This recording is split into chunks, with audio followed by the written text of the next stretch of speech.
Good day and happiness life mga ka-Lychee. So for today's video, special to dahil construction worker tayo pag Saturday. Together with my dad, ng tatay ko, ayan siya ang namamahala.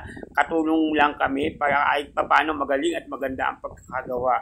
So nag-hire kami ng 2 labor, pero ang sahod guys, panalo talaga. May pakain, may pasigarilyo pa sila, mayroong pampawater, juice, and everything. Support para lagi kaming tutulungan ng mga ganyang tao. Tulong na rin namin sa kanila kasi wala naman silang hanap buhay. So, eto naman. So, kung makikita nyo, yan yung level ng nagagawa, natambakan na. So, medyo mababa pa. Pero tatambakan pa yan para lalong tumaas yung ma-elevate over the road or mas mataas tayo sa road area.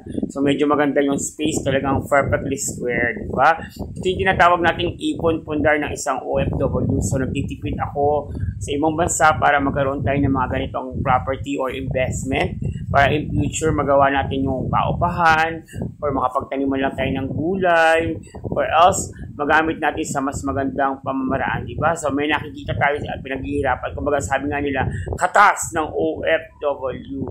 So yan, kung makikita nyo, yan ang tatay ko. Siya ang nagpo-forma, nag-lead sa 2 helper niya. Ako na may taga-hakot-hakot ng kung anik-anik lang. Tulong-tulong lang ba? Kasi yung kamay ko kasi pumuputok yung balat. Yes, social, di ba? Hindi sanay mag-construction worker talaga. So, by the way, ayan, mamaya hanggang bukas, gagawa pa para maitaas yung pader. Hanggang dito na lang. Thank you and follow me, Lychee.